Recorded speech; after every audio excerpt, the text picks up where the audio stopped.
Welcome back to the TaraElla Report.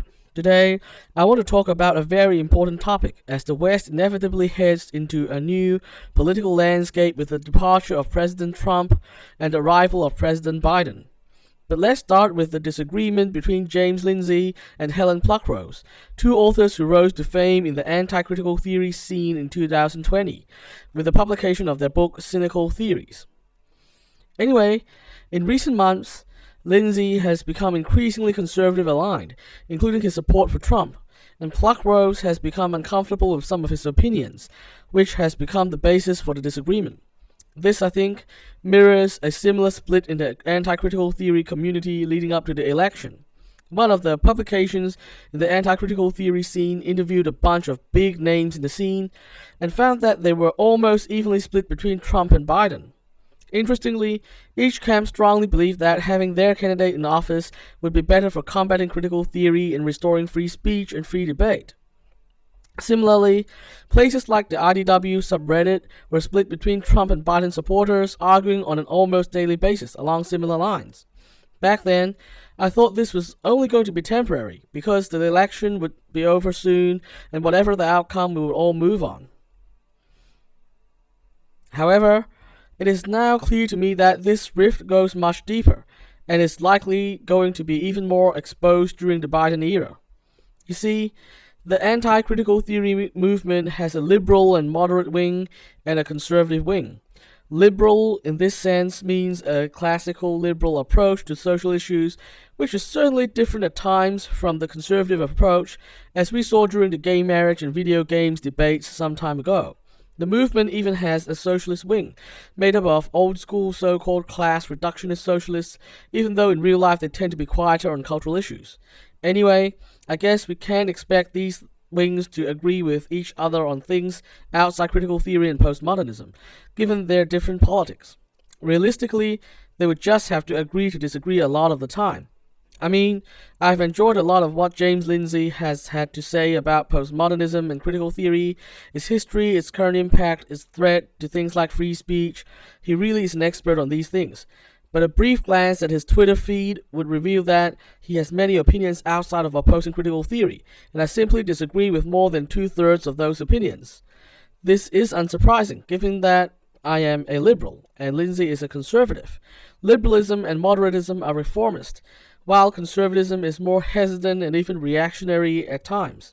The fact that we are both very concerned about the rise of critical theory wouldn't magically resolve our other long-standing disagreements. In fact, I think the Biden era is going to see a big resurgence in traditional liberal versus conservative disagreements.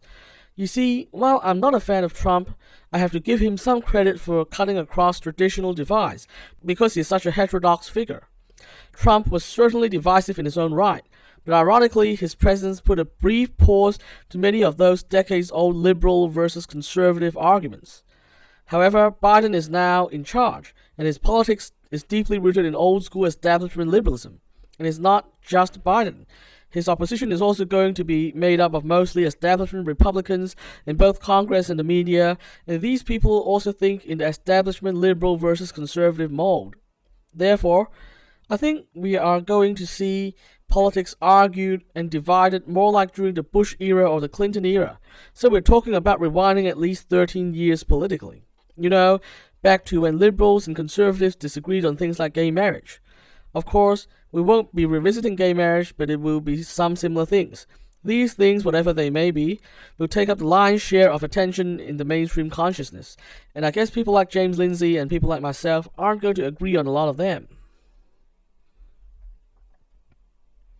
And then, the critical theory wars will still be going on, away from the stage of mainstream politics driven by Biden and his opposition, but instead in crucial cultural battlegrounds.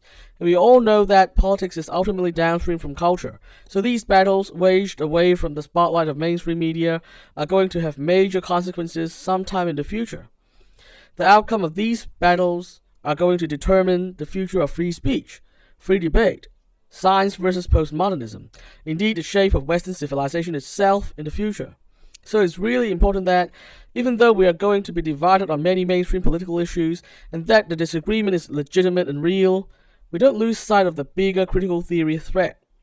In other words, we need to remain united against critical theory, even as we agree to disagree on many other fronts. The disagreement between Lindsay and Pluckrose, and also the fallout between Sam Harris and some members of the IDW late last year, are early reminders of the need to manage this situation if the anti-critical theory movement is to survive. This is what I think will need to happen. There needs to be space to discuss and cooperate, and there also needs to be enough space to disagree, so that there is enough room for everyone in the movement, and also that tensions don't boil up like a pressure cooker. The whole Dave Rubin style pretending that we're all fine as long as we all support free speech is not going to work. It will only make the movement collapse under its own tensions. Instead, we need to acknowledge that liberals and conservatives are inevitably going to disagree sometimes. Conservatives are inevitably going to be more suspicious of any reform, while us moderates and liberals would be often more supportive and open-minded. On the other hand, there is still much room to cooperate on the front of critical theory.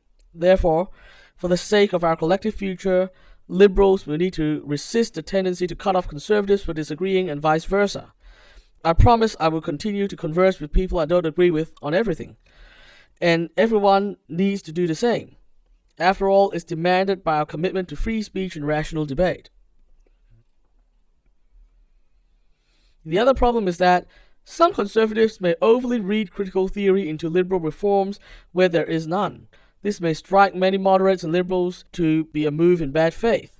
However, I think it would be more productive to actually engage with the facts and explain our more open-minded perspective in good faith. Again, we may not come to agreement every time, but let's make it a workable relationship with an interesting conversation keeping it all alive.